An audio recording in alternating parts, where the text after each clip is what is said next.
안녕하십니까, 고약사입니다. 오늘은 약국에 대해서 알고 계시면 좋을 만한, 도움이 될 만한 팁 몇 가지 사실들 설명드리겠습니다. 첫 번째로, 약값이 왜 약국마다 다른가, 그거 이후로는 일반 약 기준으로 설명 한번 드리겠습니다. 1번 일반 약, 약국에서 사는 거고요. 2번 조제약. 두 가지로 구분해서 설명드리겠습니다. 일반 약은 1999년도에는 약값을 정부에서 지정해서 일정하게 금액을 받게 했거든요. 그런데 최근에 1999년 이후에 이제 판매자 가격 표시제가 도입되면서 약국마다 약값을 원가 이하로는 판매는 못하지만 공급가 이상으로 판매할 수 있게 임의적으로 마음대로 세팅하는 제도화 시켰습니다. 그러면 이런 약값들은 어디가 가장 저렴할까요? 가장 비싼 곳부터 한번 보겠습니다. 가장 비싼 곳은 보통 임대료가 비싼 곳일수록 비싸죠. 공항 쪽이 비쌉니다. 저렴한 곳은 종로 쪽 약국도 저렴하더라고요. 종로, 공항. 임대료가 비싸고, 그 다음에 주변에 경쟁 약국이 없고 이럴수록 저렴하거나 비싸거나 이런 게 세팅이 되는 거거든요. 그리고 약값이라는 것은 일반적으로 판매하는 일반 물품값 플러스 상담료,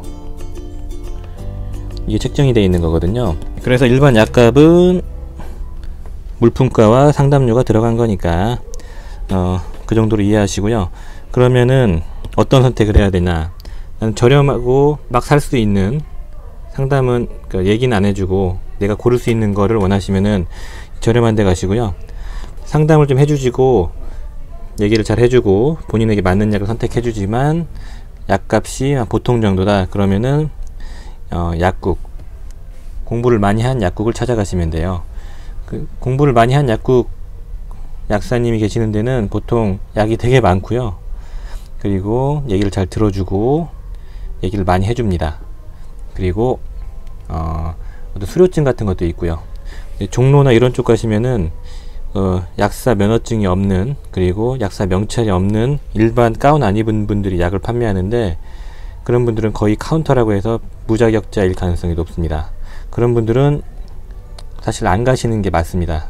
불법이고, 그리고 신뢰할 수 없는 거거든요. 물론 이런 분들이 더 약을 잘 판다는 건 알고 있습니다. 파는 게 다가 아니니까요. 일단 이렇게 이 정도로 이해하시면 되고요. 일반 약은 왜 약값이 다 다른가? 판매자 가격 표시제 때문이고, 자유 경쟁을 해서 약값을 낮추기 위한 정부의 정책이었다, 이 정도로 보시면 되겠습니다. 조제약은 왜 가격이 다를까? 이 조제약이 약값이 다른 이유는 1. 할증. 두 번째, 비급여약, 할증. 3번 비보험 차이입니다. 대충 이 정도고요. 할증이 안 붙는 시간은 오전 9시, 오후 6시. 이때까지는 할증이 안 붙고, 이 이후 시간이나 공휴일, 토요일, 일요일은 다 할증이 붙습니다. 보통 3일분의 조제료가 5,000원 정도인데, 여기 할증이 30% 1,500원 정도가 붙으니까 6,500원으로 늘어나고, 이거에 30%만 본인이 부담하니까 실제 본인 부담은 30%니까 500원 정도 더 듣습니다. 그러니까 감기약이 한 2,400원이면 할증 붙으면 2,900원 정도가 되는 겁니다. 본인 부담금에 대한 할증이기 때문에 크진 않습니다. 그리고 이 할증을 왜 도입했냐, 저녁 늦게까지 문을 열어서 퇴근 후에도 아픈 사람들이 병원이나 약국 이용할 수 있도록 이렇게 정부에서 제도화 시켜 놓은 거고요. 공휴일도 마찬가지입니다. 이거 똑같아요. 병원도 할증이 같이 붙어요. 이 시간대는요, 같이 적용되는 겁니다. 그리고 이제 비급여 할증, 비만약이나 탈모약, 이런 약들은 다 보험 적용이 안 되죠. 그런데 보험 적용이 안 되는 약들은 세제 혜택이 없기 때문에 보통 약값의 10% 정도의 할증을 붙여놔요. 그래야지 부가세랑 종합소득세 낼 때 손해를 안 보거든요. 그런데 이제 어떤 약국들은 5% 붙이는 데도 있고, 어떤 데는 아예 안 붙이는 데도 있습니다. 이거는 이제 멍청한 거예요. 돈 엄청 버리는 거거든요. 그리고 많이 붙이는 데는 이제 30%까지 붙여놓는 데가 있어요. 이건 자기 마음대로 붙일 수 있게 제도가 되어 있거든요. 그렇기 때문에 금액 차이가 좀 발생하는 겁니다. 저렴한 데 찾아가시면 되고요. 찾기가 좀 어렵습니다, 실제적으로. 그리고 보험, 비보험은 어떤 거냐면은, 예를 들어서 여드름약으로 미노신이라는 항생제가 있죠. 이걸 여드름으로 처방을 상병을 넣고 넣으면 보험이 안 됩니다.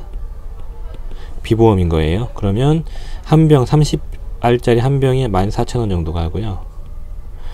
만약에 모낭염이나 어떤 다른 상처 치료 목적으로 상병을 넣으면 보험이 됩니다.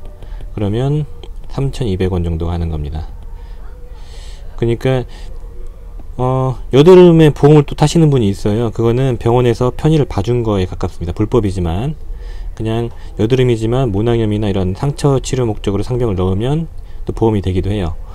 그러니까 병원에서 여드름약으로 처방했는데 비싸다, 14,000원이 뭐냐, 보험을 해달라, 이렇게 요구할 수는 없는 겁니다. 이 병원이 제대로 하는 거고요. 여드름이지만 이렇게 보험 처리하는 거는 법적으로 문제가 되지만 그냥 그런 환자분들이 많지 않기 때문에 편의를 봐주는 거 정도라고 이해하시면 되겠습니다. 그리고 이제 이 약이 제가 먹는 약과 같은 성분인가요? 이런 걸 문의를 많이 하시거든요. 찾는 방법을 말씀드리겠습니다. 일단은 네이버에도 잘 나오지만 정확한 데이터를 위해서 약학정보원을 쳐보세요. 약학정보원 약학정보원을 치시고 여기 들어가시고, 여기에서 예를 들어서 내가 먹고 있는 약이, 저는 프로페시아를 처방해 달라고 했는데 다른 걸 처방해 주셨는데 같은 성분인가요? 이렇게 문의하시는 분도 많았어요.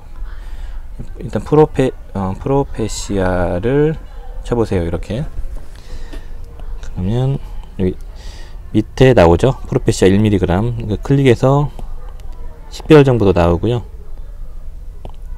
클릭해서 들어갑니다. 그럼 약학 정보가 쭉 나오고, 정보가 쭉 나오죠. 여기 보시면은 성분을 보시면 됩니다. 피나스테리드 1mg, 이 성분이고요. 이렇게 보시면 됩니다. 성분을 보시면은 피나스테리드구나, 프로페시아가. 제가 처방받은 거는 헤어페시아예요. 프로페시아를 처방해 달라고 했는데 헤어페시아를 처방했습니다. 전 프로페시아 처방해 달라고 했는데 왜 이걸 처방했을까요? 하면서 다시 들어가 보세요. 그러면 회사가 동약품으로 바뀐 거고, 성분은 동일하게 피나스테리드 1mg. 같은 성분이구나, 이렇게 알 수 있는 겁니다. 이런 식으로 성분을 비교할 수 있습니다. 그리고 이제 임산부들이 꼭 피해야 될 전문 의약품들이 두 가지가 있거든요. 임산부에게 치명적인 거는 첫 번째, 흔하게 볼 수 있는 겁니다. 남편이 프로페시아를 먹고 있어요. 그럼 여기 보시면은 여기 데이터, 이게 임산부가 먹어도 되나 안 되나를 확인하실 거면은 내려보세요. 쭉 여기 나오죠. 임산부 FDA 분류 A, B, C, D까지 있고요. 보통 C까지는 가능하게 봅니다. D부터는 안 돼요. X는 아예 안 되는 거예요. 피나스테리드는 X예요. 이거 절대 투여하면 안 되는 겁니다. 이거 기형아 유발할 수 있습니다. 그리고 약 껍질을 약 알을 만져도 안 돼요. 이건요. 그러니까 이걸 먹고 있다면 남편을 아예 먹을 때는 멀리 피해 있고, 먹고 나서도 손 깨끗이 씻고 와라, 이렇게 얘기하셔야 됩니다. 그리고 피나스테리드 같은 성분이 임부가 꼭 피해야 되고요. 두 번째, 로아큐탄으로 이제 알려져 있는 이 여드름약, 이것도 절대로 피해야 됩니다. 임산부는 절대 먹으면 안 되고, 이것도 마찬가지로 보시면 X죠. 임부에게 투여 금기. 먹어도 안 되고 만져도 안 좋습니다. 피해야 돼요. 흔한 거 한번 볼까요? 타이레놀 같은 건 어떨까요? 임부 등급이 어떻게 되어 있을까요? 이건 B등급이죠. 태아에 대한 위험성이 나타낸다는 증거가 없음. 그러니까 이건 가능한 겁니다. 그러면은 많이 먹는 브루펜도 한번 볼까요? 브루펜 C등급, 3기 또는 출산에 가까울 때는 D. 그러니까 안 먹는 게 낫습니다. 위험성이 있을 수 있는데 의사 판단하에는 사용 가능한 게 C고요. D는 아예 안 씁니다. 보통. 스테로이드 한번 볼까요? 소론도. 이런 식으로 본인이 먹고 있는 약 이름을 검색을 해서 임산부가 먹어도 되나 성분을 확인하실 수 있습니다.